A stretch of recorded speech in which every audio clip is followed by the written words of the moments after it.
Church, God, when He calls, He anoints. మరి దేవుడు పిలిచినప్పుడు ఆయన అభిషేకం ఇస్తాడు.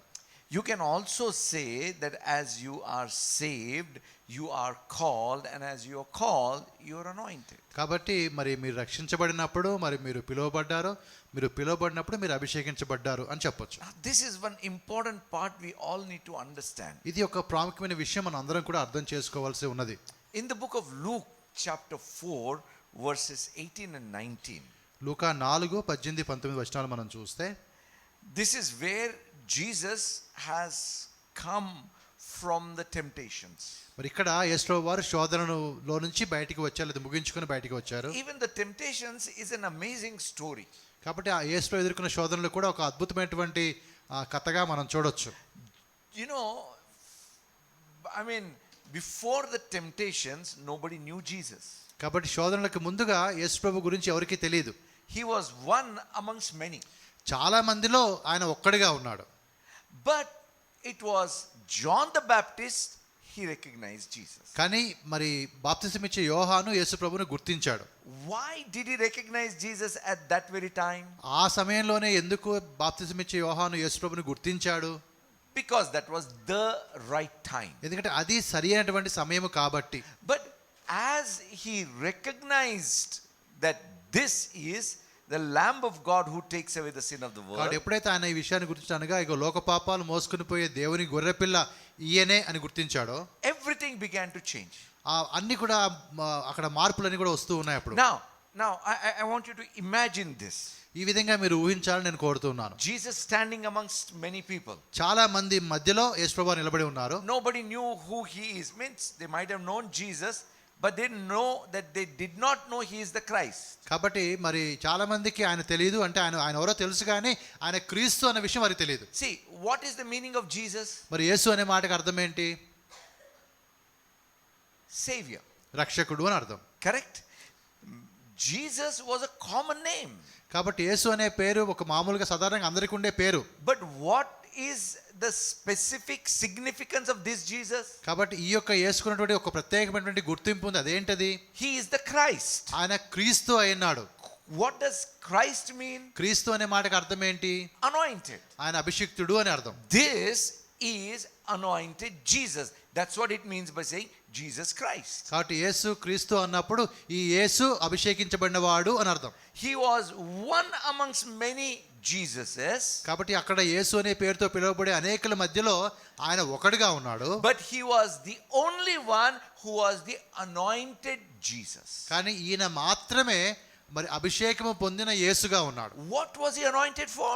ఆయన దేని కోసం అభిషేకించబడ్డాడు? He was anointed for a purpose. ఒక ఉద్దేశము కొరకు ఆయన అభిషేకించబడ్డాడు. See, there is no need of anointing if there is no purpose. కాబట్టి ఒక ఉద్దేశం అనేది లేకపోతే అభిషేకం యొక్క అవసరం కూడా మనకు లేదు. So John the Baptist identifies him. కాబట్టి మరి బాప్తిసం ఇచ్చే యోహాను ఆయన గుర్తిస్తాడు.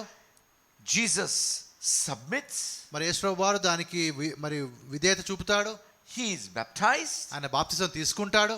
And as he comes out of the water, ఆయన నీటిలో నుంచి బయటికి వచ్చిన తర్వాత Holy Spirit comes upon him. పరిశుద్ధాత్మ దేవుడు ఆయన మీదికి వస్తాడు. Now, as the Holy Spirit came upon him, అప్పుడు పరిశుద్ధాత్మ దేవుడు ఆయన మీదికి వచ్చినప్పుడు we don't see him dancing, jumping, and all those things. కాబట్టి అప్పుడు ఆ విధంగా ఆయన ఎగురుతూ గంతులు వేయడము, నాట్యం చేయడము ఇవన్నీ కూడా మనం చూడము. Holy Spirit actually led him in the wilderness. కాబట్టి ఆ పరిశుద్ధాత్మ ఏం చేస్తాడు? ఆయన్ని అరణ్యంలోనికి నడిపిస్తాడు. Now this is amazing. ఇది చాలా మరి ఒక విధంగా ఆశ్చర్యం కలిగించే అద్భుతమైన విషయం ఇది. Holy Spirit did not lead him in the ministry, but Holy Spirit led him in the wilderness. కాబట్టి మరి పరిశుద్ధాత్మ దేవుడు ఆయన పరిచర్యలోనికి నడిపించలేదు, కానీ ఆయన అరణ్యంలోనికి నడిపించాడు. Because something had to happen there in the wilderness. కాబట్టి ఆ అరణ్యంలో ఒక కార్యము జరగవలసి ఉన్నది. కాబట్టి the Holy Spirit had come upon him to empower him basically to face the wilderness experience. కాబట్టి అరణ్యం యొక్క అనుభవాన్ని పొందడానికి ఆయన సిద్ధపరచడం కోసము పరిశుద్ధాత్ముడు వచ్చి ఉన్నాడు. Ministry came afterwards. పరిచర్య అనేది సేవని తర్వాత వచ్చింది, Wilderness came before. కానీ అరణ్యం అనేది ముందుగా వచ్చింది. As the Holy Spirit came upon Jesus, the next phase was wilderness. కాబట్టి పరిశుద్ధాత్మ దేవుడు యేసుప్రభు మీదకి వచ్చిన తర్వాత జరిగిన తర్వాత విషయం ఏంటంటే ఆయన అరణ్యానికి వెళ్ళాల్సి వచ్చింది. See, though this is not my subject for today, ఈ రోజు ఈ అంశాన్ని కూడా నేను చెప్పడానికి లేను, కానీ but let me tell you one thing. కానీ ఒక మాట మాత్రం మీకు చెప్తూ ఉన్నాను. In the wilderness, ఆ అరణ్యంలో ఉంటూ ఉండగా Jesus overcame Satan. ఆయన సాతానుని ఆయన జయించాడు. Am I right? అవునా కదా? Now, on the cross also he overcame Satan. మరి సిలువ మీద కూడా ఆయన సాతానుని జయించాడు. What's the difference? ఈ రెండింటికి మధ్యలో తేడా ఏంటి? In the wilderness, Jesus overcame Satan for his own personal life. కాబట్టి తన వ్యక్తిగత జీవితం కొరకు అరణ్యములో ఆయన సాతానుని జయించాడు. And as he overcame there, he now was ready to overcome Satan for the whole world. కాబట్టి ఎప్పుడైతే తన విషయంలో సాతానుని ఆయన జయించిన తర్వాత ఆయన ఇప్పుడు సిద్ధంగా ఉన్నాడు ప్రపంచం మొత్తానికి విషయంలో ఆయన సాతానుని జయించడం కోసం. You cannot have authority over what you have not overcome. కాబట్టి నువ్వు దేన్నైతే నువ్వు అధిగమించలేవో జయించలేవో దాని మీద నీకు అధికారం ఉండదు. Only when you overcome, you have authority. ఎప్పుడైతే నువ్వు దాన్ని జయిస్తావో అప్పుడే నీకు అధికారం ఉంటుంది. Imagine you are an angry man. ఒకవేళ నీకు చాలా కోపిస్తావు అనుకుందాం. Can you rebuke the demon of anger? కాబట్టి ఆ యొక్క కోపాన్ని కలిగించే దురాత్మను గద్దించగలుగుతావా? You cannot, because you yourself are under the bondage of the demon. కాబట్టి ఆ దురాత్మ యొక్క బందీగా నువ్వు ఉన్నావు కాబట్టి నువ్వు ఇప్పుడు దానికి గద్దించడం నీ వల్ల కాదు. So Jesus now received the Holy Spirit, goes into the wilderness, overcomes the Satan. కాబట్టి ఇప్పుడు పరిశుద్ధాత్మను పొందిన తర్వాత యేసుప్రభు వారు అరణ్యంలోనికి వెళ్ళాడు, అక్కడ ఆయన సాతానుని జయించాడు. And as he comes out, ఆ విధంగా ఆయన అక్కడి నుంచి బయటికి వచ్చిన తర్వాత Bible tells he came in the power of the Holy Spirit. పరిశుద్ధాత్మ యొక్క శక్తితో బలముతో ఆయన తిరిగి వచ్చాడని వాక్యం చెప్తూ And ఉంది. then he goes to a synagogue. ఆ తర్వాత ఆయన ఆ యొక్క సినగోగుకి సమాజ మందిరానికి వెళ్తూ ఉన్నాడు. And he opens the book of Isaiah. అక్కడ యెషయా గ్రంథాన్ని ఆయన తీసి చూశాడు. Isaiah 61. 61వ అధ్యాయాన్ని చూశాడు. And he reads. ఆయన ఆ విధంగా చూసి చదువుతూ ఉన్నాడు. What does he read? ఆయన ఏం చదువుతూ ఉన్నాడు? He reads his purpose over there. మరి తన విషయంలో ఉన్నటువంటి ఉద్దేశం ఏంటో అది ఆయన అక్కడ చదువుతూ ఉన్నాడు. Let's read that. ఆ మాటలు మనం చదువుదాము. Luke chapter 4 verses 18 and 19. లూకా 4:18-19 వచనాలు. The Spirit of the Lord is upon me because he has anointed me to preach the gospel to the poor. He has sent me to heal the brokenhearted, to proclaim liberty to the captives and recovery of sight to the blind, to set at liberty those who are oppressed, to proclaim the acceptable year of the Lord. ప్రభు ఆత్మ నా మీద ఉన్నది, బీదలకు సువార్త ప్రకటించుటకై ఆయనను అభిషేకించెను, చెరలో ఉన్న వారికి విడుదలను, గుడ్డి వారికి చూపును కలుగునని ప్రకటించుటకును, నలిగిన వారిని విడిపించుటకును, ప్రభు హితవస్త్రం ప్రకటించుటకును ఆయన నన్ను పంపి ఉన్నాడు. Now what is Jesus telling here? ఇక్కడ యేసు వారు చెప్తున్న మాటలేంటి? Two important things. రెండు ప్రాముఖ్యమైన విషయాలు చెప్తూ ఉన్నాడు. Number one, మొట్టమొదటిది that he is anointed. ఆయన మీద అభిషేకం ఉంది అని చెప్తున్నాడు. Number two, రెండవది why he is anointed. ఆయనకి ఎందుకు ఆయనకి మీద అభిషేకం ఉందో కూడా చెప్తున్నాడు. My brothers and sisters, సహోదరులారా, since last 2 weeks we are talking about our call. కాబట్టి గడిచిన 2 వారాలుగా మనకున్నటువంటి పిలుపుని గురించి మనం మాట్లాడుకుంటూ వస్తూ ఉన్నాం. When you are saved, you are called. నువ్వు రక్షించబడినప్పుడు నువ్వు పిలువబడ్డావు. And when you are called, నువ్వు పిలువబడినప్పుడు you are anointed. నీ మీద అభిషేకం ఉన్నది. Why are you anointed? నువ్వు ఎందుకు అభిషేకాన్ని పొందుకున్నావు? Anointed to fulfill the call. ఆ యొక్క పిలుపుని నువ్వు చేయడానికి నువ్వు అభిషేకాన్ని పొందుకున్నావు. My brothers and sisters, సహోదరులారా, when you say there is a call, ఎప్పుడైతే నీకు పిలుపు ఉందని నువ్వు అంటావో, why are you called? నువ్వు ఎందుకు పిలువబడ్డావు? You are called for a purpose. ఒక ఉద్దేశం కోసం నువ్వు పిలువబడ్డావు. When I say come, నువ్వు నేను రమ్మని అన్నప్పుడు you are called. నువ్వు పిలువబడ్డావు. But if I just call you and say that and you ask me why did you call me? అప్పుడు నువ్వు రమ్మని అన్నప్పుడు నువ్వు అడుగుతావు, నన్ను ఎందుకు పిలిచావు అని అడుగుతావు. And if I do not give answer to that, ఒకవేళ ఆ ప్రశ్నకి నేను జవాబు ఇవ్వలేదనుకో, the call is of no use. అప్పుడు ఆ పిలుపు వల్ల ఏమీ లాభం ఉండదు. See, my brothers and sisters, సహోదరులారా, when you are saved, నువ్వు రక్షించబడినప్పుడు you receive your call. అప్పుడు నువ్వు నీ పిలుపును పొందుకున్నావు. When you receive your call, నువ్వు పిలుపును పొందుకున్నప్పుడు you receive a purpose for your life. అప్పుడు నీ జీవితానికి ఒక ఉద్దేశాన్ని ప్రణాళికను కనుగొన్నావు. And God anoints you to fulfill that purpose. అప్పుడు దేవుడు ఆ యొక్క ఉద్దేశాన్ని నెరవేర్చడానికి నీకు అభిషేకాన్ని ఇస్తాడు. And that is the key, my brothers and sisters, to be victorious in our life. మరి అది చాలా ప్రాముఖ్యమైన విషయము మన క్రైస్తవ జీవితంలో మనము విజయవంతమైన జీవితం జీవించడానికి. You need to understand why you're called. నువ్వు ఎందుకు పిలువబడ్డావో, నీకు ఆ పిలుపు ఎందుకు వచ్చిందో నువ్వు తెలుసుకోవాలి. Because your anointing is very, very specific. ఎందుకంటే నీ యొక్క అభిషేకం అనేది చాలా ప్రత్యేకమైనదిగా ఉంటుంది. See, it's not just here. అది కేవలం ఇక్కడ మాత్రమే కాదు. But every single anointing in the Bible is always for a specific purpose. కాబట్టి దేవుని యొక్క వాక్యంలో అభిషేకం ఉన్న ప్రతిసారి కూడా అదొక ప్రత్యేకమైనటువంటి ఉద్దేశంతోనే ఇవ్వబడింది. Elijah was anointed. కాబట్టి ఏలియా కూడా అభిషేకాన్ని పొందుకున్నాడు.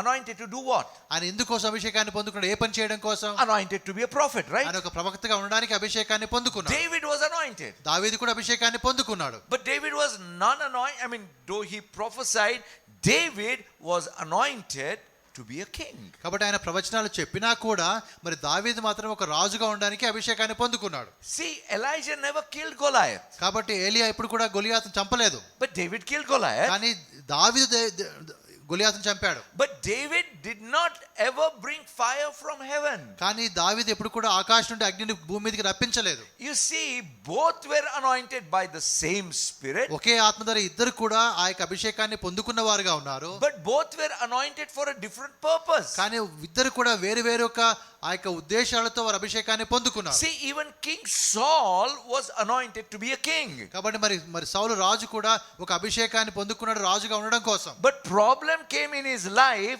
when he tried to do something for which he was not anointed. కాబట్టి ఏ విషయం చేయడానికి అయితే ఆయనకి అభిషేకం లేదో దాన్ని ఆయన చేయడానికి ప్రయత్నం చేసినప్పుడే ఆయన సమస్యల్లో పడ్డాడు. See, he tried to become a priest or a prophet to offer the sacrifice, and he was not anointed for that. కాబట్టి ఒక ప్రవక్తగానో లేకపోతే ఒక యాజకుడిగా ఆయన పిలువబడలేదు కాబట్టి ఆ పని చేయడానికి ఆయన ప్రయత్నం చేశాడు కాబట్టి సమస్యల్లో పడ్డాడు. See, my point is this. నేను చెప్పాలన్న మాట ఇవి. As you are called, God has given you ability to fulfill that call. కాబట్టి నీవు ఆ విధంగా పిలువబడినప్పుడు ఆ పిలుపును నువ్వు నిర్వర్తించడానికి దేవుడు నీకు కావాల్సిన సామర్థ్యాన్ని ఇస్తాడు. See, as Jesus stepped forward to take baptism, కాబట్టి ఎప్పుడైతే యేసు వారు ఆ బాప్టిజం తీసుకోవడానికి అడుగులు ముందుకు వేస్తాడో, you see that baptism of Jesus was a very important moment even for Jesus. కాబట్టి యేసు జీవితంలో కూడా అది చాలా ప్రాముఖ్యమైనటువంటి ఒక సందర్భంగా ఉంటుంది ఆ బాప్టిజం తీసుకోవడం అనేది. Number one, the time was right. మొట్టమొదటి అంటే ఆ సమయము సరైన సమయము. Because John the Baptist said, "This is the Lamb of God who takes away the sin of the world." ఎందుకంటే లోక పాపాలు మోసుకుని పోయే దేవుని గొర్రెపిల్ల ఈయన అని చెప్పి బాప్తిసం ఇచ్చే యోహాను ఆయన గురించి చెప్తాడు. And the second thing what Jesus did is submitted. కాబట్టి రెండవ విషయం ఆయన చేశాడంటే ఆయన అక్కడ లోబడి ఉన్నాడు. See, that baptism, Jesus is God himself. కాబట్టి యేసు వారు ఆయన దేవుడు. John the Baptist recognized and said, "I cannot even loosen the strap of your sandals." కాబట్టి ఆయన చెప్పుల వారు విప్పడానికి కూడా నేను అర్హుడిని కాదు అని చెప్పి యోహాను ఆయన గుర్తించి ఆయన గురించి ఆ మాట చెప్తాడు. But Jesus said, "Let it be done to fulfill all righteousness." కాబట్టి నీతి నిమిత్తం ఈ విధంగా మనం చేయాలని చెప్పి యేసు వారు చెప్తారు. That means this is the right thing to do now. అనగా ఈ సమయంలో ఇది చేయడం ఇది సరియైనది అంటాడు. This is where Jesus was stepping into the call for the ministry. ఇక్కడ తన పరిచర్యలోనికి ఆ పిలుపు ప్రకారంగా ఆయన అడుగు వేస్తూ ఉన్నాడు. And the anointing came upon him. అప్పుడు అభిషేకం ఆయన మీదకి వచ్చింది. We don't see Jesus asking for anointing. ఇక్కడ యేసు వారు నాకు అభిషేకం కావాలని అడిగినట్టుగా మనకు కనబడదు. Nowhere. ఎక్కడ ఆ విషయాలు మనకు కనబడవు. But anointing came upon him as he stepped into the purpose. ఆ ఉద్దేశం వైపు ఆ ఉద్దేశంలోనికి ఆయన అడుగు పెట్టినప్పుడే అభిషేకం ఆయన మీదకి వచ్చింది. My brothers and sisters, కాబట్టి సహోదరి సహోదరులారా, as you step into your call, you don't even need to ask for the anointing. Anointing will come upon you because anointing is waiting for you. కాబట్టి నువ్వు ఆ పిలుపులోని కాలు పెట్టిన వెంటనే అభిషేకం గురించి నువ్వు అడగక్కర్లేదు, కానీ అభిషేకము దానికదే నీ మీదకి వస్తుంది. ఎందుకంటే ఆ అభిషేకము నీ కోసం ఎదురు చూస్తూ ఉంది. In the book of 1 Kings chapter 19, మరి మొదటి రాజులు 19వ అధ్యాయం మనం చూస్తే we hear the instruction that God gave to Elijah. మరి ఏలియాకి దేవుడు ఇచ్చినటువంటి ఒక సూచనలు మనం చూస్తాం. Elijah is a prophet. ఆయన ప్రవక్తగా ఉంటూ ఉన్నాడు. Verse 15 onwards. 15వ వచనం నుండి మనం చూస్తున్నాం. Then the Lord said to him, "Go, return on your way to the wilderness of Damascus, and when you arrive, anoint Hazael as a king over Syria. You shall anoint Jehu the son of Nimshi as a king over Israel. Elisha the son of Shaphat of Abel Maholaha you shall anoint as a prophet in your place." కాబట్టి అక్కడ 15వ వచనం నుండి మనం చూస్తూ ఉన్నాము. అప్పుడు యెహోవా అతనికి సెలవిచ్చినదేమనగా, నీవు మరలి అరణ్య మార్గమున దమస్కునకు పోయి దానిలో ప్రవేశించి సిరియా దేశం మీద హజాయేలునకు పట్టాభిషేకం చేయము. ఇశ్రాయేలు వారి మీద నిమిషి కుమారుడైన యోహుకు పట్టాభిషేకం చేయము. నీకు మారుగా ప్రవక్తగా ఉండుటకు అబెల్నే హోల వాడైన షాఫాత్ కుమారుడైన ఎలీషాకు అభిషేకము చేయము. Now, how many people were to be anointed? ఇక్కడ ఎంతమందికి అభిషేకం ఇవ్వాలని రాయబడింది? 3 people, right? ముగ్గురికి రాయబడింది అభిషేకం గురించి. Can you say with me 3, please? 3 అనే సంఖ్య చెప్పండి. 3 people. ముగ్గురు. Okay. Now, one was Hazael, Hazel, not your Hazel. Okay. Hazel to be the king over Syria. Syria మీద హజాయేలుకి పట్టాభిషేకం చేయమని చెప్తాడు ఒకరు. Okay. Very specific for Syria. Syria గురించే చెప్తున్నాడు. సిరియా దేశం మీద హజాయేలు పట్టాభిషేకం. Jehu to be king over Israel. తర్వాత యోహుకి ఆయన ఇశ్రాయేలు మీద రాజుగా ఉండాలి అని So చెప్పి. their boundary, their purpose, their call is very specifically mentioned. కాబట్టి వారు ఎంతవరకు ఉండాలి, వారికి ఒక సరిహద్దు ఏంటనేది చాలా క్లియర్ వివరంగా అక్కడ రాయబడింది. And the third one, Elisha to be a prophet. ఆ తర్వాత మూడోది ఏంటంటే ఎలీషా ఒక ప్రవక్తగా ఉండే విధంగా అభిషేకం పొందాలి. Now let me ask you another question. ఇంకొక ప్రశ్న మిమ్మల్ని అడుగుతాను ఇప్పుడు. How many people did Elijah anoint? కాబట్టి ఏలియా ఎంతమందికి అభిషేకాన్ని ఇచ్చాడు? ఎంతమందికి ఏలియా అభిషేకాన్ని ఇచ్చాడు? How many people he was asked to anoint? ఎంతమందికి అభిషేకం ఇవ్వమని అక్కడ రాయబడింది? How ముగ్గురికి. many people he actually anointed? ఆయన ఎంతమందికి అభిషేకం చేశాడు? Only one. ఒక్కరినే అభిషేకం చేశాడు ఆయన. Elisha. ఎలీషాని మాత్రం అభిషేకం చేశాడు. Now we are not going into why he could not anoint others. మిగతా ఇద్దరి మీదకి ఎందుకు అభిషేకం చేయలేదో మనం ఆ విషయాలకు వెళ్ళం. కానీ See, out of the 3 he anointed only one. కానీ ముగ్గురులో ఒకరికి మీద మాత్రమే అభిషేకం వచ్చింది. 2 more needed to be anointed. ఇంకా ఇద్దరి మీద అభిషేకం రావాల్సి ఉన్నది. That's the reason Elisha asked for double portion of his anointing, because he had to anoint king over Syria and king over Israel, which Elijah could not. కాబట్టి ఏలియా చేయలేని కార్యాన్ని అనగా సిరియా దేశం మీద మరి ఇశ్రాయేల్ దేశం మీద రాజులను అభిషేకం చేయాల్సిన పని ఉన్నది. కాబట్టి అందువలనే ఎలీషా మరి రెండంతల ఆత్మను కావాలని అడుగుతాడు. See, the double portion of anointing was not just that he wanted more power, but he asked for it because there was a double task ahead of him. కాబట్టి ఆ రెండంతల అభిషేకం అంటే ఆయనకు బలానికి ఇవ్వడం కోసం మాత్రం కాదు, కానీ ఆయన ముందుండే సవాళ్ళు రెండంతల సవాళ్ళు. కాబట్టి ఆ సవాళ్ళను పూర్తి చేయడానికే ఈ రెండంతల ఆత్మను అడుగుతున్నాడు. Many people always ask for anointing. చాలా మంది అడుగుతుంటారు అభిషేకం కావాలని. Many people ask for double portion of మరి anointing. చాలా మంది అభిషేకం కూడా రెండంతలు కావాలని అడుగుతూ ఉంటారు. But many times people do not know why do they need anointing. కానీ చాలా సార్లు ప్రజలకు అర్థం కూడా కాదు అసలు ఎందుకు వారికి అభిషేకం కావాలో. I always tell this example, right? ఎప్పుడు ఈ ఉదాహరణ మీకు చెప్తుంటాను కదా. When you get in a bus, నువ్వు బస్సులోకి వెళ్ళినప్పుడు the first person that comes to you is the conductor. కాబట్టి మొట్టమొదటి దగ్గరికి ఎవరు వస్తారు? కండక్టర్ వస్తాడు. And what does conductor ask you? Conductor వచ్చి నేను ఏమడుగుతాడు? Ticket. టికెట్ తీసుకో అంటాడు. It's a ticket. కాబట్టి టికెట్ అంటే దగ్గరికి వస్తాడు. Now what will you say? అప్పుడు నువ్వేమంటావు? Give me a ticket. నాకు టికెట్ ఇవ్వు అంటావు. What's the next question? తర్వాత conductor ఏమడుగుతాడు? Where do you want to go? నువ్వు ఎక్కడికి వెళ్ళాలనుకుంటున్నావు అంటాడు. If you tell him, ఇప్పుడు ఒకవేళ విధంగా అన్నావు అనుకో, where I want to go is none of your business, simply give me a ticket. కాబట్టి నేను ఎక్కడికి వెళ్ళాలి నా ఇష్టం, నీకు దాంతో సంబంధం లేదు, నాకు టికెట్ ఇస్తే చాలు అంటే Can he give a ticket? అప్పుడు ticket ఇవ్వగలుగుతాడా? He will ask you again, but where do you want to go? కానీ ఎక్కడికి వెళ్ళాలనుకుంటున్నావు అనే ప్రశ్న మళ్ళీ అడుగుతాడు నిన్ను. You tell once again that it's none of your business. కాబట్టి నువ్వు లేదు నీకు సంబంధం లేదు ఈ విషయాలతో అన్నావు I mean, అనుకో, it goes on for some more time, he may kick you out of the bus. అలా కొంతసేపు కొనసాగింది అనుకో, నిన్ను బస్ నుంచి కింద పడేస్తారు. So in the same way we tell God, give me anointing, give me anointing, give me anointing. కాబట్టి ఆ విధంగా నువ్వు దేవుని కూడా నాకు అభిషేకం ఇవ్వు అని అడుగుతున్నావు అనుకో. But if God asks you, why do you want anointing? కానీ అసలు నీకు ఎందుకు అభిషేకం అని చెప్పి దేవుడు ప్రశ్న అడిగాడు అనుకో నిన్ను, You don't know. నీకు తెలియదు. Actually, ఒక విధంగా చెప్పాలి, నిజం చెప్పాలంటే apart from Elisha, I do not see anybody else in the Bible asking for anointing. కాబట్టి ఎలీషా కాకుండా దేవుని వాక్యంలో ఎవరు కూడా అభిషేకం కోసం అడిగిన సందర్భాలు లేవు. Did David ask for anointing? మరి దావీదు అడిగాడా నాకు అభిషేకం కావాలి అని? No. అడగలేదు ఆయన. You see, my brothers and sisters, కాబట్టి సహోదరులారా, anointing is not like power on demand. కాబట్టి ఏదో మరి అభిషేకం అంటే మరి ఒక డిమాండ్ బట్టి ఏదో నువ్వు గట్టిగా అడిగి పొందుకునేది కాదు దేవుని దగ్గర నుంచి. Joshua Christabel living in Ghaziabad, మరి జాషువా క్రిస్టబల్ గజియాబాద్ లో ఉంటున్నారు. they don't get electricity bill. అక్కడ వారికి ఎలక్ట్రిసిటీ బిల్లు రాదు. You know why? ఎందుకో తెలుసా? It's all prepaid. ఎందుకంటే అది ముందుగానే వారు పే చేశారు కాబట్టి. So you pay in advance for the electricity. కాబట్టి కరెంటు వాడుకోవడానికి ముందుగా నువ్వు డబ్బులు చెల్లించి ఉంటావు. How much electricity they want to use, that much money they have to pay in advance, correct? కాబట్టి ఎంతైతే మీరు కరెంటు వాడుకుంటారో ముందుగానే అంత మొత్తాన్ని నువ్వు చెల్లించాలి. It's like, electricity on demand. అనగా ఎలక్ట్రిసిటీ అనేది ఆ విధంగా నువ్వు అది డిమాండ్ లో ఉందని మనం చెప్పుకోవచ్చు. So many people think the anointing is also on your demand. కాబట్టి చాలా మంది అంటారు మనం అడిగితేనే మనకి అభిషేకం వస్తుంది చాలా మంది అనుకుంటుంటారు. You keep asking God, give me anointing, give me anointing, give me anointing, give me anointing, and God will give you anointing and anointing and anointing. కాబట్టి నువ్వు దేవుని అడుగుతుంటే దేవా అభిషేకం అంటుంటే దేవుడు కూడా అభిషేకాన్ని ఇస్తూ పోతుంటాడు. It doesn't happen like that. ఆ విధంగా అది జరగదు. Anointing comes upon you automatically as you step in the purpose of God. దేవుని యొక్క ఉద్దేశాన్ని నెరవేర్చే దిశగా నీవు అడుగులు వేస్తూ ఉండగా అభిషేకం అనేది దానికదే నీ వెంట వస్తుంది. My brothers and sisters, సహోదరులారా, what I'm talking to you is very important. ఇది చాలా ప్రాముఖ్యమైన విషయం నేను మీతో మాట్లాడుతూ ఉన్నాను. You see, for that what is needed is what I would call is get in the flow. కాబట్టి అది నువ్వు పొందుకోవాలనుకుంటే నువ్వు చేయాల్సింది ఏంటంటే నీవు కూడా ఆ ప్రవాహంలో ఉండి ఆ ప్రవాహంతో పాటు నువ్వు వెళ్ళాలి.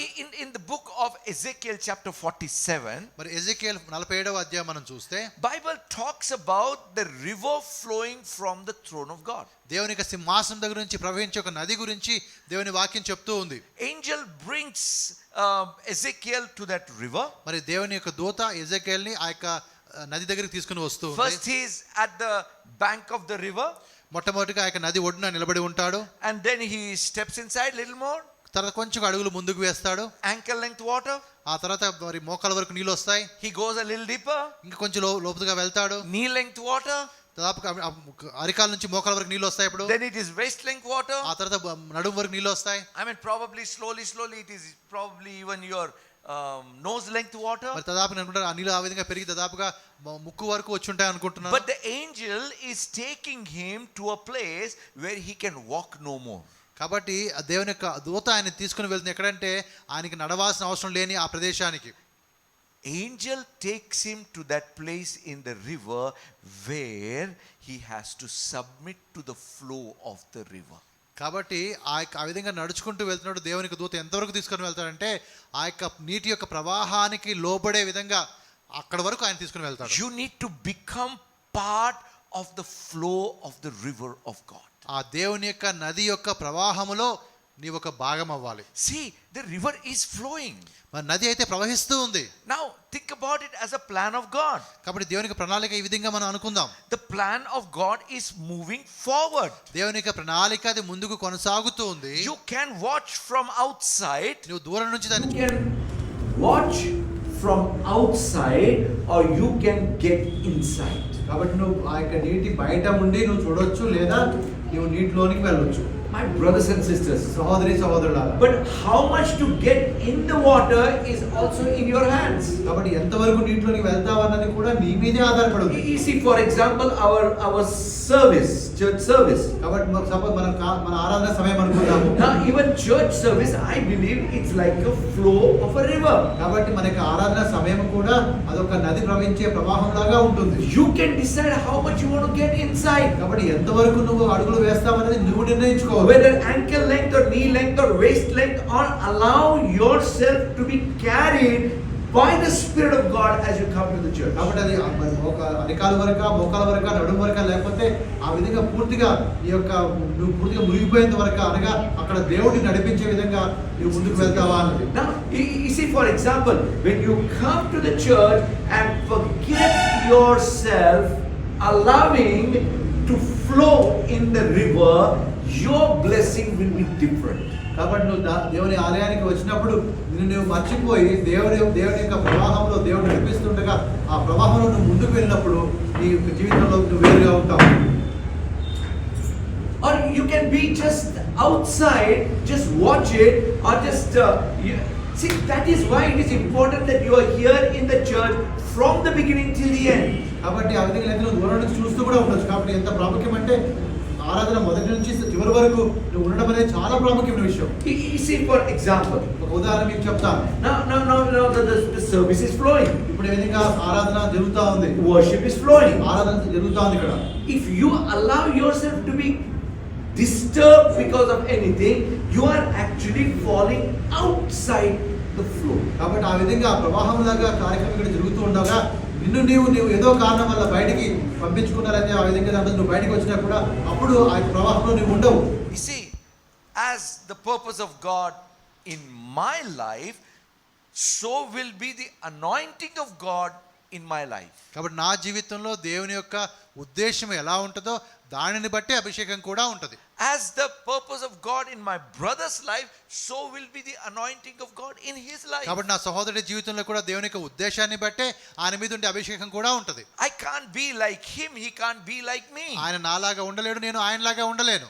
My call, my anointing. నా పిలుపు నా అభిషేకము. Your call, your anointing. మీ పిలుపు మీ అభిషేకము. My call, my anointing, or my call, my flow, my anointing. కాబట్టి నా యొక్క పిలుపు నేను చేసే ఆ ప్రవాహము అదే విధంగా నాకు అభిషేకము. And unless I submit completely, I cannot see the total manifestation. కాబట్టి నేను సంపూర్ణంగా లోబడకపోతే నా పూర్తి ప్రత్యక్షత నేను చూడలేను. See, there is a simple principle Bible teaches. దేవుని యొక్క వాక్యం చాలా సులభంగా అర్థమయ్యే ఒక చిన్న విషయాన్ని మనకు చెప్తుంది. If you can be trustworthy in little, more will be entrusted. కాబట్టి మరి కొంచెంలో నీవు నమ్మకంగా ఉన్నప్పుడు నీకు ఇంకా ఎక్కువగా ఇవ్వబడుతుంది అని. Many times people think that if I go higher up, if I am given more responsibility, then I can be more dedicated. కాబట్టి నేను ఇంకా పైకి వెళ్ళినప్పుడు లేదా ఇంకా ఎక్కువ ఉన్నతమైన స్థాయిలో బాధ్యత నాకు ఇవ్వబడినప్పుడు నేను ఇంకా బాగా పని చేస్తానని చెప్తూ ఉంటారు. But it doesn't work like that. కానీ అది ఆ విధంగా ఉండదు. That little which is entrusted to you, you need to be faithful in that. కాబట్టి ఏదైతే కొంచెం నీకు ఇవ్వబడిందో దాంట్లో నువ్వు నమ్మకంగా ఉండాలి. My brothers and sisters, సహోదరులారా, the anointing of God is waiting for you, but many times people try to wait for the anointing. కాబట్టి మరి దేవునికి అభిషేకం మన కోసం ఎదురు చూస్తూ ఉంటే చాలా మంది ప్రజలు అభిషేకం కోసం వీరు ఎదురు చూస్తూ ఉంటారు. You and me need to take up a decision in our life. కాబట్టి నీవు నేను మన జీవితంలో ఒక నిర్ణయాన్ని తీసుకోవలసి ఉన్నది. Rather than telling God, I want to do this or I want to do that, కాబట్టి ఇదిగో దేవా నేను ఇది చేయాలనుకుంటున్నాను అది చేయాలనుకుని దేవుని చెప్పడం కన్నా you need to come to a point and tell God, I am ready to do whatever you want me to do. కాబట్టి దేవా నేను సిద్ధంగా ఉన్నాను, నువ్వు ఏది చెప్తే అది చేయడానికి నేను సిద్ధంగా ఉన్నానని చెప్పగలిగే ఆ స్థితికి నీవు రావాలి. Our God is a faithful God. మన దేవుడు నమ్మదగిన దేవుడు. My brothers and sisters, సహోదరులారా, he will never leave you nor forsake you. నిన్ను ఎన్నడూ కూడా విడిచిపెట్టడు, విడువడు, ఎడబాయడు. Bible tells he who has called us is faithful. దేవుని వాక్యం చెప్పే మాట మనల్ని పిలిచినవాడు నమ్మదగిన వాడు. I remember one particular incident. ఒక సంఘటన నాకు జ్ఞాపకం ఉన్నది. Where a person called his friends for a party. మరి తన స్నేహితుల గురించి ఒక పార్టీకి వాళ్ళు రమ్మని అడిగాడు. Everybody ate well, nice. It was in an expensive restaurant. కాబట్టి ఒక చాలా ఖరీదైనటువంటి ఒక హోటల్లో వారు వెళ్ళారు, మంచిగా అందరూ తిన్నారు, త్రాగారు. And then suddenly the person who called them for a party disappeared. మరి ఎవరైతే ఆ వ్యక్తి పిలిచాడో పార్టీకి రమ్మని ఆయన ఒక్కసారిగా మాయమైపోయాడు, అక్కడ లేడు. Anybody has experience like that? అలా ఎప్పుడైనా మీకు అనిపించిందా? He who called you for a party disappears. ఎవరైతే మిమ్మల్ని ఆ హోటల్కి రమ్మని అడిగారో, పార్టీకి రమ్మన్నారో ఆ రోజు ఆయన మాయమైపోయాడు. Papam, all these people had to pay. మరి వీళ్ళందరూ ఎవరైతే వచ్చారో అందరూ కలిసి తలా కొంచెం వేసుకుని డబ్బులు కట్టాల్సి వచ్చింది. Even the bill of the one who called them. ఎవరైతే పిలిచారో ఆయన బిల్లు కూడా వీళ్ళే కట్టాల్సి వచ్చింది. But Bible tells us, కానీ దేవుని వాక్యం చెప్పే మాట ఏంటంటే God who has called us is faithful. కానీ మనల్ని పిలిచిన దేవుడు నమ్మదగిన దేవుడు. That means he will pay the bill. అనగా ఆయన బిల్లు కడతాడు. That means he will give you the anointing. అనగా ఆయన నీకు అభిషేకం ఇస్తాడు. He will give you all the resources. నీకు కావాల్సిన అన్ని కూడా వనరులు ఆయనే సమకూరుస్తాడు. I mean, even Joshua was talking about Nehemiah. Nehemiah గురించి జాషువా మాట్లాడుతూ ఉన్నాడు. As his heart was prepared to step in his call for the building of the wall of Jerusalem, కాబట్టి యెరూషలేము గోడను కట్టాలన్నటువంటి ఆ యొక్క పిలుపులోనికి ఆయన ఆ విధంగా ప్రవేశిస్తూ ఉండగా everything that was needed simply came to him. కాబట్టి ఆయనకి ఏదైతే అవసరమైందో అదంతా కూడా ఆయన వెంట వచ్చింది. If you see the story of Nehemiah, కాబట్టి నెహెమ్యా యొక్క కథ మీరు గమనిస్తే he didn't have to struggle for money. డబ్బుల కోసం కష్టపడాల్సిన అవసరం ఆయనకి లేకుండే. He didn't have to struggle for people. లేదా ప్రజలకు నాకు ఎంతమంది సహాయం కావాలని చెప్పి వారి గురించి కూడా ఆయన కష్టపడాల్సిన అవసరం లేదు. All the resources including people came to him. And Bible says people had a mind to work. కాబట్టి ఆయన కావాల్సిన ప్రతి వనరులు కూడా ప్రజలు కూడా ఆయనకి సరిపోయేంతగా వచ్చారనగా ఆ ప్రజలు కూడా మనసు పెట్టి చేయడానికి ఇష్టపడి వచ్చిన వారుగా ఉన్నారు. When you stand in the call of God, ఎప్పుడైతే నీవు దేవుని యొక్క పిలుపులో ఉంటావో anointing makes sure that there will be no struggle. కాబట్టి అభిషేకం వల్ల ఏమవుతుందంటే నువ్వు కష్టపడకుండా పని జరిగిస్తావు. I do not say that there won't be troubles and problems. కాబట్టి సమస్యలు కానీ ఇటువంటి ఉండవని నేను చెప్పడం లేదు. But even the problems you will overcome without struggle. కాబట్టి ఆ సమస్యలు కూడా కష్టం లేకుండా నువ్వు జయిస్తావు. You know, anxiety, tension, stress are the signs that you are using your own strength and not the anointing of the Holy Spirit. కాబట్టి ఆ విధంగా పని ఒత్తిడి కానీ లేకపోతే ఆ చింత విచారం నీ మీద ఉన్నాయంటే అర్థం ఏంటంటే నీవు అభిషేకాన్ని వాడుకోవడం లేదు కానీ నీ సొంత సామర్థ్యంతో దేవుని పని చేయడానికి నువ్వు ప్రయత్నిస్తూ ఉన్నావు. You ask me, I will tell you. మీరు నన్ను అడగండి, నేను చెప్తాను. When I stand on the pulpit here, pulpit మీద నేను నిలబడినప్పుడు if I try to talk to you what I want to, it is always a struggle. కాబట్టి నేను ఎప్పుడైనా నాకు కావాల్సినది నేను మాట్లాడడానికి నేను ఇక్కడ నిలబడినప్పుడు నేను చాలా కష్టపడతాను. You know, I keep watching the clock which Sinu has put. కాబట్టి ఆ స్క్రీన్ పెట్టినట్టు అక్కడ క్లాక్ గడియారం నేను చూస్తూ ఉంటాను. But when I am flowing under the anointing, I watch to see if I have time left to speak more. కాబట్టి నేను అభిషేకంతో ఉండి నేను మాట్లాడుతున్నప్పుడు నేను ఆ సమయాన్ని ఎందుకు చూస్తానంటే మరి నాకు సరిపోయిన సమయం ఉందా నేను నా ప్రసంగాన్ని ముగించడం కోసము అని చెప్పి. But when I am doing with my own strength, I watch to see how quickly can I finish. కాబట్టి నా సొంత సామర్థ్యంతో నేను మాట్లాడుతున్నప్పుడు నేను గడియారం ఎందుకు చూస్తానంటే ఎంత త్వరగా ముగించి కూర్చుందామా అని చూస్తాను. There is struggle. ఎందుకంటే అది కష్టంగా అనిపిస్తుంది. Even in your lives, my brothers and sisters. కాబట్టి మీ యొక్క జీవితాల్లో కూడా సహోదరి సహోదరులారా, you step into your call and your struggles will cease because the anointing will take care. కాబట్టి నువ్వు ఆ విధంగా పిలుపులోనికి నువ్వు కాలు పెట్టినప్పుడు నీ సమస్యలన్నీ కూడా వెళ్ళిపోతాయి. ఎందుకంటే అవన్నీ కూడా అభిషేకమే చూసుకుంటది. In 1 Timothy 1st chapter 12th verse, మరి 1 తిమోతి 1వ అధ్యాయం 12వ వచనం మనం చూస్తే, and I thank Christ Jesus our Lord who has enabled me because he counted me faithful putting me into the ministry. కాబట్టి తన పరిచర్యకు నియమించి నమ్మకమైన వానిగా ఎంచినందుకు నన్ను బలపరిచిన ప్రభువైన క్రీస్తు యేసునకు నేను కృతజ్ఞుడనై ఉన్నాను. See, God put him in the ministry. మరి దేవుడు ఆయన్ని పరిచర్యలో పెట్టాడు. Now according to me, నా లెక్క ప్రకారం ministry does not necessarily mean you put your Bible in your sanka or armpit and go around telling everybody about Jesus. కాబట్టి మరి దేవుని యొక్క సేవ అంటే మామూలుగా సంఖ్యలో బైబిల్ పెట్టుకొని ప్రతి ఊరు వెళ్ళి యేసు గురించి చెప్పడం కాదు. That could be one of the things. అది అందులో ఒక భాగం అవ్వచ్చు. But the business could be your ministry. కాబట్టి మీరు చేసే వ్యాపారం కూడా మీ పరిచర్య కావచ్చు. You know, for a medical doctor that could be the ministry. ఒక డాక్టర్ గా ఉన్న వారికి అది ఆయన పరిచర్య కావచ్చు. Your job could be actually your ministry. నువ్వు చేసే పని కూడా నీ ఉద్యోగం కూడా ఒక పరిచర్య. The point is stepping into the call that God has called you to do. కాబట్టి ఇక్కడ ముఖ్యమైన విషయం ఏంటంటే దేవుడు నిన్ను ఏ పిలుపుతో పిలిచాడో ఆ పిలుపులోనికి నీవు వెళ్ళడమే. I was hearing the story of a man called John Little. మరి జాన్ లిటిల్ అనే ఒక వ్యక్తి గురించి నేను విన్నాను. He was an Olympic gold medalist in I don't remember the year. కాబట్టి ఒలింపిక్స్ లో ఆయన గోల్డ్ మెడల్ సంపాదించిన వాడిగా ఉన్నాడు. ఆ సంవత్సరం నాకు జ్ఞాపకం లేదు. 400 meters and some other things he won gold medal. 400 మీటర్ల ఆ యొక్క పరుగులో ఆయన గోల్డ్ మెడల్ సంపాదించాడు.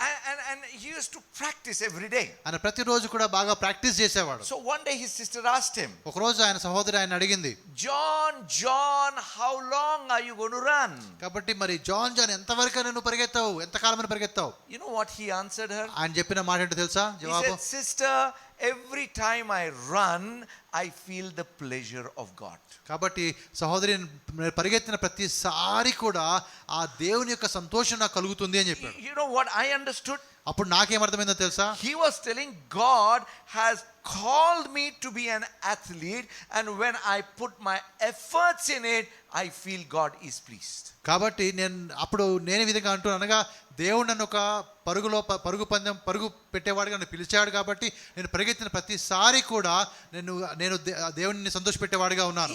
You see, when you step into that God has called you for, God will be pleased, his anointing will be upon you. కాబట్టి ఎప్పుడైతే ఆ దేవుని పిలుపులోకి నువ్వు కాలు పెడతావో అది దేవునికి సంతోషాన్ని కలిగిస్తుంది. అప్పుడు దేవునికి అభిషేకం నీ మీదకి వస్తుంది. Your ministry, your call will be different than mine. కాబట్టి అప్పుడు మీ పరిచర్య అయితే మీ పిలుపు నాలాగా ఉండకపోవచ్చు, వేరుగా ఉంటుంది. But there is one more thing in this scripture. కానీ దేవుని వాక్యం ఇంకొక మాట కూడా ఉంది. What God saw in Paul was faithful.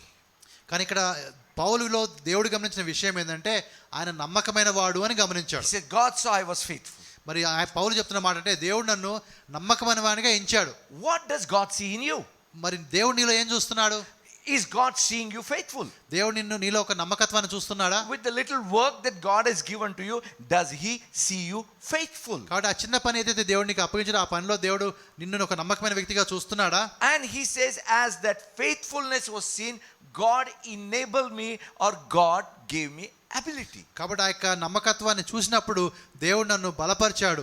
How do I look at it is, నేను ఏ విధంగా చూస్తానంటే ఈ మాటలు, as he was stepping faithfully, the anointing was continuously flowing in him and through him, giving him God's ability. కాబట్టి నమ్మకత్వముతో ఆయన పిలుపులోనికి ఆయన కాలు పెడుతూ ఉండగా ఆయనకి అభిషేకం వస్తూ ఉంది. ఆ అభిషేకంతో ఆయన నమ్మకమైన పని చేసుకుంటూ ముందుకు వెళ్తూ ఉన్నాడు. Remember, the moment you are saved, నీవు రక్షించబడిన వెంటనే you call, నీకు పిలుపు వచ్చింది. and as you call, నీకు పిలుపును పొందుకున్న వెంటనే God gives you ability to fulfill that call.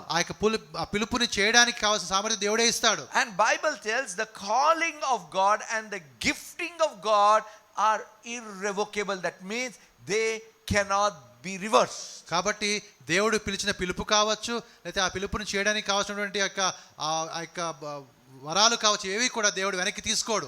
Nobody can take your anointing away from you. నీ అభిషేకం ఎవరు కూడా నీ దగ్గర నుంచి తీసుకుని వెళ్ళలేరు. Nobody can steal your anointing. ఎవరు కూడా నీ యొక్క అభిషేకాన్ని దొంగిలించలేరు. Let me tell you, God also will not take your anointing away. కాబట్టి దేవుడు కూడా నీకు ఇచ్చిన అభిషేకాన్ని వెనక్కి తిరిగి తీసుకోడు. But if you stray from the purpose of God, the anointing will not function through your life. కాబట్టి ఎప్పుడైతే ఆ యొక్క పిలుపుకి దాటి నువ్వు పక్కకు వెళ్ళిపోతావు అప్పుడు ఆ యొక్క అభిషేకం అనేది నీ మీద పనిచేయదు.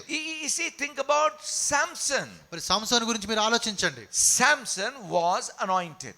మరి సంసోను కూడా అభిషేకం పొందినవాడే. It was not that all the time he was doing all that supernatural strong things. కాబట్టి అంటే ప్రతిసారి కూడా ఒక అసాధారణమైన రీతిలో గొప్ప గొప్ప విషయాలు బలమైన కార్యాలు చేస్తున్నాడని కాదు. I mean, imagine he just lifted the gate of a city and with that fought the enemy. కాబట్టి ఒక ఆ పట్టణం యొక్క తలుపు యొక్క ముఖద్వారాన్ని ఆయన తీసుకొని పీకేసేసి దాంతో ఆయన శత్రువుని జయిస్తాడు. I mean, such super strength, he puts just a hand on a table, the table would break. ఎంత బలం అంటే ఒక టేబుల్ మీద ఒక బల్ల మీద ఆయన చేయి పెడితే ఆ బల్ల పగిలిపోతుంది. Even if he wants to eat something, the moment he takes it in his hand, it will get crushed. కాబట్టి ఏదైనా తినాలని కూడా చేతితో పట్టుకున్న వెంటనే అది కూడా అది ముక్కలైపోతుంది. But as the need came, the Spirit of the Lord came upon him. That's where the supernatural strength was manifested. కాబట్టి ఆ అవసరతను బట్టి ఆ సందర్భాన్ని బట్టి దేవుని ఆత్మ ఆయన మీదకి వచ్చి ఆయన ద్వారా అసాధారణమైన కార్యాలు జరిగించింది. He was a sanctified person. కాబట్టి ఆ విధంగా దేవుడికి ఆ ప్రతిష్ఠ చేయబడిన వ్యక్తిగా ఆయన ఉన్నాడు. That means God had put a track for him. అనగా దేవుడు ఆయనకు ఒక మార్గాన్ని నిర్ణయించి ఉన్నాడు. But for the sake of Delilah, కానీ దెలీలాని బట్టి he lost his sanctification. That means he came out of the track that God gave. దేవుడు ఇచ్చినటువంటి ఆ మార్గాన్ని లేదా ట్రాక్ ని దాటి ఆయన బయటికి వచ్చాడు. And the Bible says, మరి వాక్యం ఏం చెప్తుందంటే అక్కడ, he did not realize that the anointing of the Spirit had left him. కాబట్టి ఆయనకి ఆ బైబిల్ చెప్పే వాక్యం ఏంటంటే ఆయనకి అభిషేకం లేదా ఆత్మ ఆయన విడిచి వెళ్ళిన విషయం కూడా ఆయనకి తెలియదు అని. See, my brothers and sisters, కాబట్టి సహోదరులారా, you have to stay in the track. నీవు ఆ యొక్క మార్గంలోనే ఉండాలా. He was then taken away as captive. ఆయన ఒక బానిసగా తీసుకుని వెళ్ళారు. And then Bible tells, very important, చాలా ప్రాముఖ్యమైన మాట అది, his hair began to grow again. ఆయన ఉన్నటువంటి ఏదైతే జుట్టు అది మళ్ళీ తిరిగి పెరగడం ప్రారంభమైంది. What I understand this is, అప్పుడు నాకు అర్థమైన విషయం ఏంటంటే he began to come back in the track. ఆయన తిరిగి ఆ ఏ మార్గాన్ని అయితే పోగొట్టుకున్నాడో ఆ మార్గంలోనికి ఆయన మళ్ళీ వస్తున్నాడు అని. And as he came in that track, ఆ విధంగా ఆయన ఆ ట్రాక్ మీదకి వచ్చినప్పుడు the anointing came. ఆ అప్పుడు అభిషేకం ఆయన మీద వచ్చింది. Anointing came once again. మరొకసారి అభిషేకం వచ్చింది. The supernatural strength was manifested once again. మరొకసారి అతాళమైన ఆ గొప్ప శక్తి ఆయన జీవితంలో అది ప్రత్యక్షపరచబడింది. Enemy was defeated once again. మరొకసారి అపవాది లేదా శత్రువు జయించబడ్డాడు. My brothers and my sisters, సహోదరి సహోదరులారా, anointing comes not because you want it.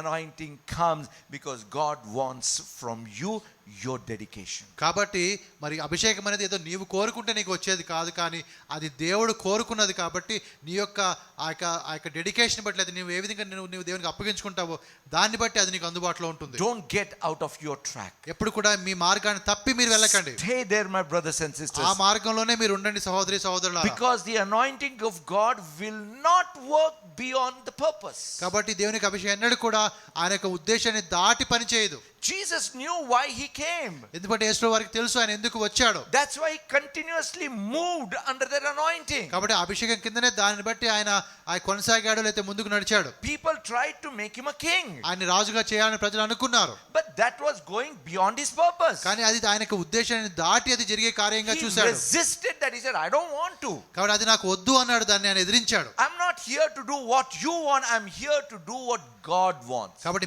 మీరు చెప్పింది చేయడానికి ఇక్కడ లేను, కానీ దేవుడు చెప్పింది చేయడానికి ఇక్కడ ఉన్నానని చెప్తాడు. My brothers and sisters, సహోదరి we సహోదరులారా, are not here to please anybody else. ఎవరినో మనం మెప్పించడం కోసం ఇక్కడ మనం లేము. We are here to please God.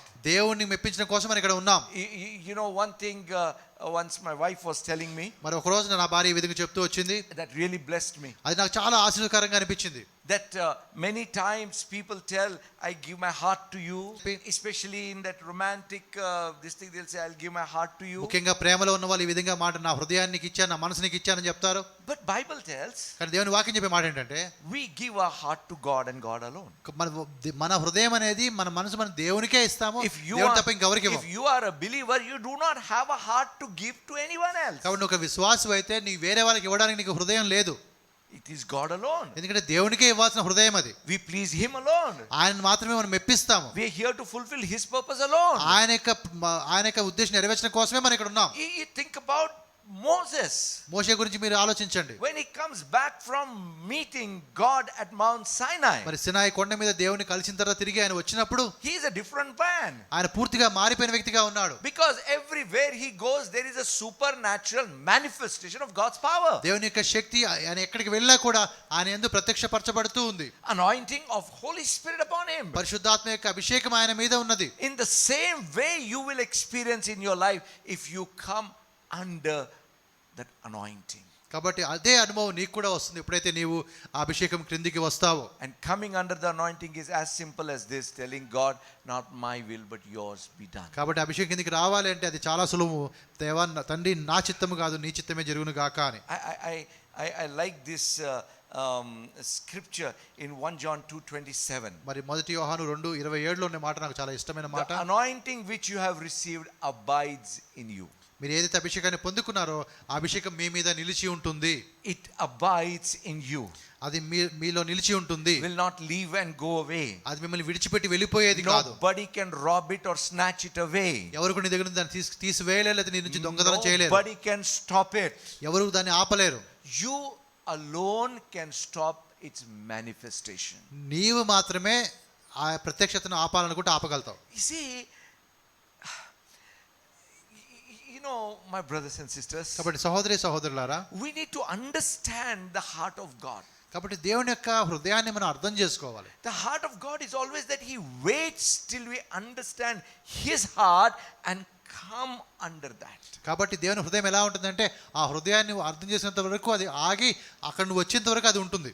When that happens, ఆ విధంగా ఆ హృదయాన్ని అర్థం చేసుకున్న ఆ స్థితికి నువ్వు వచ్చినప్పుడు there is no power in the world that can stop you. నిన్ను ఆపే శక్తి ఇంకెవరికీ ఉండదు. Nobody could stop Jesus. యేసుప్రభుని ఎవరు ఆపలేకపోయారు. Nobody could stop Moses. మోషేని ఎవరు ఆపలేకపోయారు. Nobody could stop David. దావీదుని ఎవరు ఆపలేకపోయారు. Nobody could stop Paul. పౌలుని కూడా ఎవరు ఆపలేకపోయారు. Come on, he was not a king or a big what do you say, business magnate or anybody, but what he did is influencing us today after thousands of years. కాబట్టి ఆయన ఒక రాజు కాదు, గొప్ప వ్యాపారవేత్త, పెద్ద ప్రాముఖ్యత ఉన్న వ్యక్తి ఏమీ కాదు. అయినా కూడా ఆయన ఏదైతే కార్యాలు చేశారో అవి ఈ రోజు కూడా మన జీవితం మీద ప్రభావాన్ని చూపెడుతూ ఉన్నాయి. God made him to stand before big people, kings and governors and all those people. కాబట్టి రాజుల ఎదుట, అధికారుల ఎదుట ఆయన నిలబడే విధంగా దేవుడు ఆయన చేశాడు. Anointing of the Holy Spirit. పరిశుద్ధాత్మక అభిషేకం ద్వారా He spoke boldly. ఆయన చాలా ధైర్యంగా చెప్పాడు ఆ He మాటలు. spoke so many epistles. అనేకమైనటువంటి సువార్తలు రాశాడు. Anointing of the Holy Spirit. ఎందుకంటే పరిశుద్ధాత్మక అభిషేకము ద్వారా. My brothers and sisters, సహోదరి సహోదరులారా, may you learn to flow under that anointing which is already upon you and within you. కాబట్టి నీ లోపల నీ మీద ఏ అభిషేకం అయితే ఉన్నదో ఆ అభిషేకంలోనే, ఆ ప్రవాహంలోనే మీరు ముందుకు కొనసాగుదురు గాక. You know, there is Bible talks about the laying on of hands. కాబట్టి దేవుని యొక్క వాక్యం ఆ విధంగా చేతులు ఉంచడం గురించి కూడా చెప్తూ ఉంది. But I am here to tell you, కానీ ఒక మాట మీకు చెప్పడం ఇక్కడ ఉన్నా నేను. you don't need to wait for anyone to lay hands on you. ఎవరో ఒకరు వచ్చి నీ మీద చేతులు వేయాలని చెప్పి నువ్వు ఎదురు చూడాల్సిన అవసరం నీకు Because లేదు. God has already laid his hands ఎందుకంటే on you. దేవుడే ఆయన చేతులు నీ మీద ఉంచాడు కాబట్టి, Separated you. ఆయన నిన్ను ప్రత్యేకపరిచాడు కాబట్టి. Stay in that separation. ఆ ఏ విధంగా నిన్ను ప్రత్యేకపరిచాడో ఆ ప్రత్యేకతలో Walk ఉండిపో. in that separation. ఆ యొక్క ప్రత్యేకమైన మార్గంలో నిన్ను నడువు. And you will never lack anything to fulfill the purpose. ఆ ఉద్దేశం నెరవేర్చడానికి ఏది కూడా నీకు కొరతగా ఉండదు. God bless you. దేవుడు మిమ్మల్ని దీవించును గాక. Father, I pray for each of my brothers and sisters that are here and even joining on Zoom. కాబట్టి తండ్రి నాకు ప్రతి సహోదరుని బట్టి నేను ప్రార్థన చేస్తున్నాను. ఇక్కడ ఉన్నవారు ఆ జూమ్ లో జాయిన్ అయిన వారి కోసం కూడా ప్రార్థన చేస్తున్నాను. Lord, teach us to move under that anointing. ఆ అభిషేకం క్రింద ఎలా మేము కొనసాగాలో ప్రభువా మీరు మాకు నేర్పించండి. That your divine victory may be manifested in our lives and through our lives. మీ యొక్క తండ్రి మరి ఆ గొప్ప విషయాలు తండ్రి, ఆ మర్మాలు తండ్రి మా ద్వారా మా లోపల జరిగినట్టుగా సహాయం చేయండి. In Jesus' name. యేసు నామములో ప్రార్థిస్తున్నాము. Amen. ఆమేన్. Hallelujah.